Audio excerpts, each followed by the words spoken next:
Hello, my name is Rhea from Active Health Clinic, and today I want to talk to you about brain fog management. So brain fog is one of the most frustrating symptoms that those with a chronic illness will experience, and I was recently reminded of that when my brain fog increased significantly with a little bit of sleep deprivation. So one of the first things that I started to look at is brain fog comes and goes, and it differs in severity. Now that may be based on our pacing strategies, that may be based on the time of day that it is, or the triggers that we may be exposed to, which may be things such as sleep deprivation or skipping a meal, not being as hydrated, or being cognitively stimulated for quite a while and then running out of cognitive energy, etc. So there are many factors that go into why it is that we would experience brain fog. So one of the first things that we want to look at in regards to brain fog management is looking at our overall pacing and our baseline. So having a look at, is there any level of prevention that could occur around our brain fog?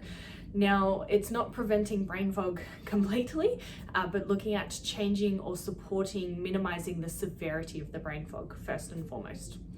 Then it is factors such as keeping hydrated and keeping fueled throughout the day to help our body function in its optimal way, to minimize brain fog due to dehydration or due to skipping a meal, etc. In terms of prevention of brain fog or management of brain fog, it's really important that we slow down, really important that we have a routine. And why routine is important is that it means that we have maybe scheduled or structured or just regular rest breaks throughout the day that mean that we have our body doing the thing and then recovering from the thing, or ideally preemptively recovering from the thing, to support management or doing the thing, basically. So it's really important that we have sort of a routine that our body can begin to support itself and become somewhat reliant on, so that it can better cater energy in versus energy out, okay? So then there's some other strategies that we need to look at. And one of them is slowing down in ourselves. And now I know brain fog generally will do that for us, but making sure that we're slowing down our expectations on ourselves. So give yourself more time to allow your brain to process what's going on. Now, sometimes it's actually really important to communicate that to the other person, especially if brain fog is impacting your ability to speak and communicate with others. It's okay to ask them to slow down when they're conversing with you. It's okay to communicate that you need some pauses, that you heard them, that you're listening, but you need some time to get back to them. Now, that might be a couple seconds, that might be a couple minutes, or that might be coming back to communicate that to them when you're feeling well enough. I know that recently, my sleep deprivation due to having an infant meant that my partner would come in and ask me questions, and I would just go, whoa, hang on, I can't. I have no idea what you just said. I was listening, I promise, but I have no idea. So we discussed the idea of, can you please let me know that you're going to talk to me? And then I can tell you whether my brain is going to process it, or can you come back in 5 minutes and I'll prepare and get ready. So it's important to have these kind of conversations, especially if it's impacting us socially, having these conversations before the brain fog is impacting our ability to have these conversations, because that can make sort of the biggest difference.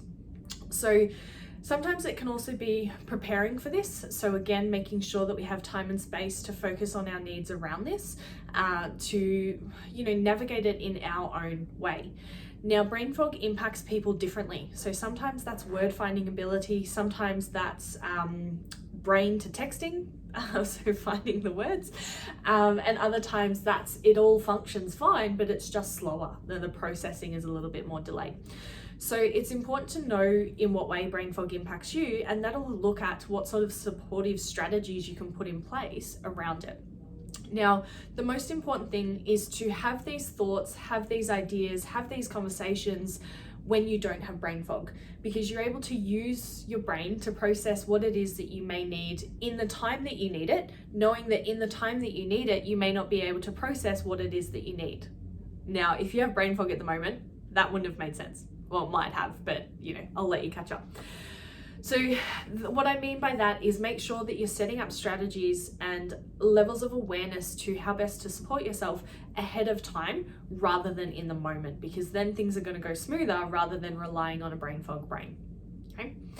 So, apologies, I've said brain fog a lot, which is not actually in fact brain fog friendly, and I tend to talk a little bit quickly, so feel free to slow me down and maybe watch this one again. But the idea is, probably one of the biggest reminders I'd like to leave you with is try not to be critical of yourself, of your brain fog. I know that I felt 10 times more, I was going to say stupid and I don't like that word. I just didn't feel like myself. And that was really incredibly frustrating. And it was just, why won't my brain work? Just do what you're supposed to do. So one thing that I'd love you to take out of this video is that unfortunately brain fog is part of these chronic illnesses. It has no level of connection to your level of intelligence or what it is your brain is capable of doing. It is a part of the condition itself, and there's probably another video, and if not, I'll do one on why we have brain fog, but it's really important that you be kind to yourself around the brain fog, because your brain is already dealing with enough. It doesn't need to deal with self-criticism and negativity around the fact that it's a little bit slower. So your brain isn't dumb, it's just a little bit slow. We all experience it within our chronic illnesses, so be kind and compassionate to yourself and be as supportive to yourself as you can. If you have any questions, comment them below. If you have any brain fog hacks, again, comment them below, share them loud and proud, because we all need them, and as many as you can. So, see you soon.